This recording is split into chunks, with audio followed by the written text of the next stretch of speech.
ବାର ଗାଲି ସ୍ତ୍ରୀ ଲୋକଙ୍କୁ ଚିହ୍ନିଛନ୍ତି ନା? ତୋ ମୁହଁରେ ତୋ କଥା, ତା ମୁହଁରେ ତା କଥା କୁହନ୍ତି। ତୋର ଯିଏ ଶତ୍ରୁ ତୋ କଥା ନେଇ ତା ପାଖରେ କହୁଥିବ, ତା କଥା ଆଣିକିରି ତୋ କତିରେ କହୁଥିବ। ଏମିତି କିଛି ସ୍ତ୍ରୀ ଲୋକ ଅଛନ୍ତି। ବାର ଗାଲି ତାଙ୍କର ଠିକ ଠିକଣା ଥିବନି କଥା କହିବାର। ନିଜେ ତ ସେ ଖରାପ ହେଇଥିବେ, ତାକୁ ତାଙ୍କ ବିଷୟରେ ଜାଣିଥିବ। ମୋ ବିଷୟରେ ସିଏ ଜାଣିଛି, କାଳେ କାହା ପାଖରେ କହୁଛି କି? ମୁଁ ଆଗୁତୁରା ତା ବିଷୟରେ ଖରାପ କରି କହିଦିଏ। ଏମିତି ଲୋକ ଦୁନିଆରେ ଅଛନ୍ତି, ଏତେ ବାର ଗାଲି। ସେମାନଙ୍କୁ ଦୂରୁ ଜୁହାର। ବାର ଗାଲି 36 ଗୋଟେ ଅଛନ୍ତି, 36।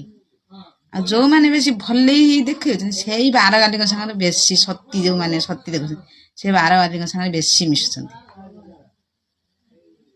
ତାଙ୍କର କାମ ସେୟା, ସେ ଆଉ କଣ କରିବେ?